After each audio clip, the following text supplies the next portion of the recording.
Hey guys, Marsing here bringing you another Dragon Ball Z Dokkan battle video, and so we got a bunch of news in game today about some of the stuff that is going to be upcoming towards the end of the week to continue what is essentially the Halloween celebration.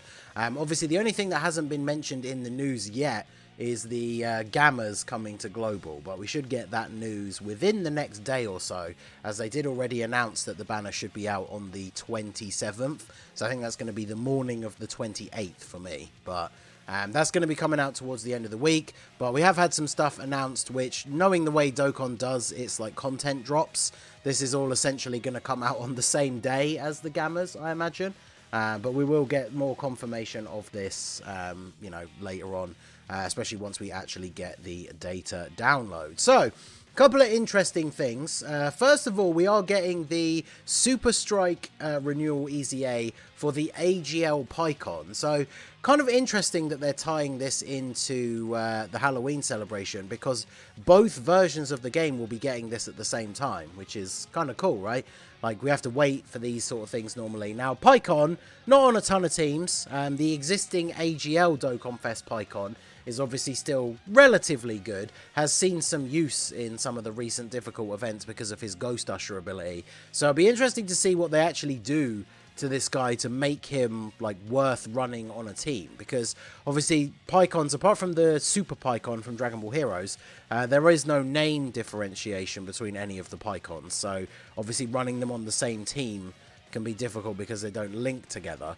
So it'll be interesting to see what they can do. Obviously with the Super Strike revamps, they have done a lot of they made a lot of changes to these units. I mean, this guy, he is a support unit in his base, even though he is a terrible, I mean, he's like 6 years old, right? But his passive is all allies attack 15% when HP is 50% or above, and that's it. So no stats to himself. If you're below, or 49% HP or below, then he basically doesn't have a passive.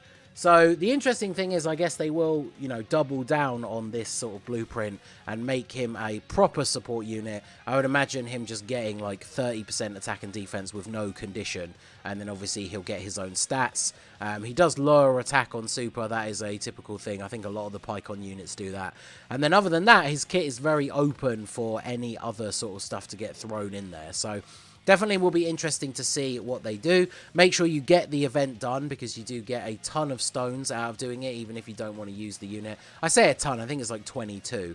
I brought up the missions here for the Vegeta. I don't know, give you the total missions? No.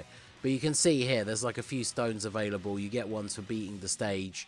And one thing to bear in mind as well, if you already have the Pycon farmed up to SA 15, which I did a long time ago, I think before the dupe system even came out, I never bothered to farm dupes for a lot of these Super Strike units, because it is kind of annoying.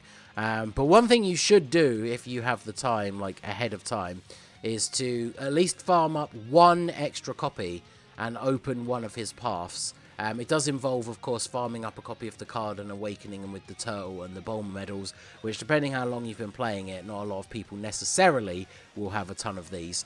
But if you open up one of his paths, when the event goes live, all these missions, if you've done them already, like leveling him up to SA 15, these immediately proc and give you all the rewards.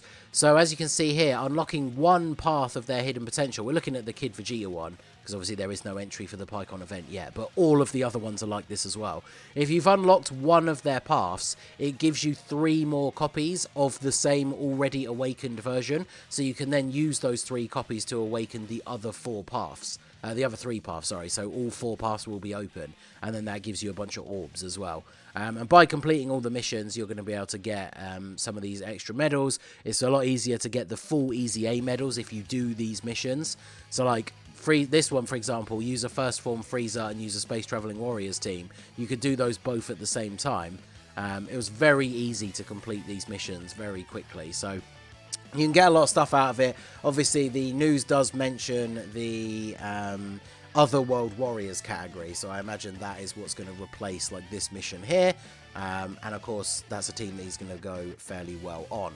So, then we also have the new stage of the Extreme Z area for all the older Halloween units. So, Hachan and Android 17 are getting an EZA. There's no details, obviously, about any of these new units, what their kit is or anything like that. But getting an Extreme Z area for these guys, I am actually genuinely excited about their EZA. I feel like not enough people talked about this unit after they came out, but those of you who came to my streams and will remember all the attempts, like these guys were like instrumental almost in me doing the Androids Extreme Super Battle Road no item run before the Tech Androids came out on Global, because they are actually very, very good. So they guard all attacks for 8 turns from the start of the turn. They get additional attack and defense 80% for 8 turns after receiving an attack. And then they do have damage reduction as well. So as long as your HP is 80% or less, they have built-in crit chance and built-in damage reduction. So essentially, I can't remember if this does proc mid-turn, but in something like Super Battle Road, where you're potentially going to take a ton of damage on one turn and then have these guys appear on the next turn, their defense is actually very, very good, and they have a chance to stun. So they're a very good Super Battle Road unit. The only downside, of course, is their lack of categories, right? They are literally only on Androids and Joint Forces, which is a little bit unfortunate. It limits their usability, obviously, quite a bit. But other than that, this unit is actually very, very good. So assuming they're going to get the free-to-play leader skill of 77% once they get an EZA, they raise attack for 1 turn and do supreme damage. I can't imagine this changing very much. Maybe changing it to high chance to stun would obviously be very good for Super Battle Road as well. But I mainly just expect a little bit of a boost to all of these stats. Imagine if they just had the crit chance and the damage reduction all the time without a HP restriction, and then bump the guard up to like 10 turns and then make this like 10 turns after receiving an attack or something. And then this unit actually could potentially be very good. Now, obviously Super Battle Road is one thing. When it comes to like Red Zone or Cell Max, I wouldn't obviously expect them to be crazy good, but we'll see. I'm very much looking forward to seeing how good their EZA could actually be. And then, of course, for the new unit for this year, we have the Angel Dabura. So SSR Demon Lord Fallen to Heaven Dabura Angel. I mean, look at this SSR. I've already seen people going crazy over this on Twitter. People complaining that obviously the SSR art is better than the TUR art just because it is the comedy one. But hey, if you do think that, just farm up a second copy, right, I guess. Now, the interesting thing about this, I don't know if I'm wrong, I'm pretty sure he's only from a filler episode, right? Not that that matters, obviously. We have stuff from all over the Dragon Ball franchise, so it's not like it matters. But he's only from the filler from the anime, if I remember rightly. Now, he is a super physical unit. But the interesting thing to think about is, like, what are his links and categories and stuff going to be? Because, obviously, this is like the extreme physical Dabura. The int one is very similar. He has a lot of, like, I guess Brutal Beatdown is not necessarily an extreme unit only link. But, like, is he going to have loyalty now that he's a ghost? Does he still have loyalty to Barbady? Probably not. Master of Magic, Martian Resurrection Plan, you would imagine he's not going to have. Nightmare, he's probably not going to have. Fear and Faith, probably not. He's not going to have Fierce Battle. He's going to have Shattering the Limit. So his link set is definitely up for question. Now, technically, he would be Majin Buu Saga, even though he's in the filler. I guess they would keep Siblings Bond on there. He has that because he is Toa's brother. So I guess since all the Dabura units have that, even though Toa obviously isn't from like the main Z canon, he probably will still have that. But he's not going to have Terrifying Conquerors or Corroded Body and Mind. I guess he's going to have like Otherworld Warriors, right? So that's probably like 3 categories. So whilst it is another like funny, like comedy Halloween or April Fool's card, I don't think this unit is going to be that great. And I mean, they could make the card really, really good to make up for the fact that it's not going to have a lot of categories. But I wouldn't put a huge amount of stock into this unit actually being good.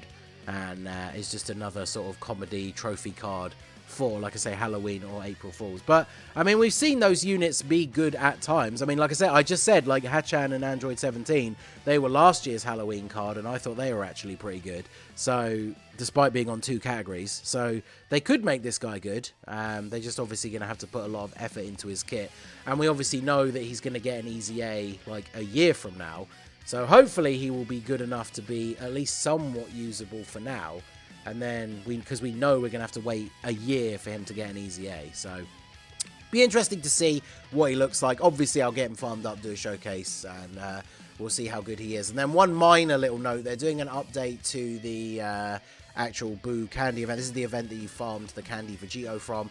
Essentially, they're adding a category boost. So if you're using Battle of Wits, you get the higher drop rate. I know from experience that the Candy Vegito drop rate was pretty terrible back in the day, but they have updated the stage 1 drop rate as well. So I'll test it out and obviously let you guys know, probably just on Twitter or on a community post or something. But stage 1 of the event, you can farm Ghost Ushers. So it'll be interesting to see if you're using a full Otherworld Warriors Battle of Wits team, and then the support memories like the Oolong or the Bulla shopping one to get the enhanced drop rate. It'll be interesting to see how effective at farming Ghost Ushers this event could be. Because for those of you out there who do put yourself through the World Tournament grind, it's always good to have extra Ghost Ushers. So it'll be interesting to see how that breaks down once we actually get the stage and start testing it out. So obviously the big news is that we're getting Angel Deborah as the new Halloween card. And we are getting an EZA for our boys Hachan and Android 17. Definitely looking forward to seeing what those two units are going to do. And obviously Pycon as well. I mean, the recent Super Strike units, Mecha Frieza is really, really good. So hopefully, even though it's on same time release, right? So technically you would think it was designed with the JP meta in mind. And considering the last few units that have released on JP have all been busted, then I wouldn't be surprised if this guy is actually pretty good. But obviously we'll have to wait and see. And when we get the data download and we do get the information, I obviously will let you guys know more. So let me know, out of all of these things, which are you the most excited for? Let me know your thoughts about summoning for the Gammas. I'm going to do a video about that, just going over what their banner was like on JP and obviously everything coming up on Global, because it's going to be a very tough choice for a lot of people whether to summon for them. So let me know all of your thoughts down below in the comment section. So that is going to be it for the video, guys. This has been the Masked Ningen. Smash that like button, subscribe to the channel if you are new. Check out the links down below for the Discord and the merch store, and I will see you all again soon. Have a good one.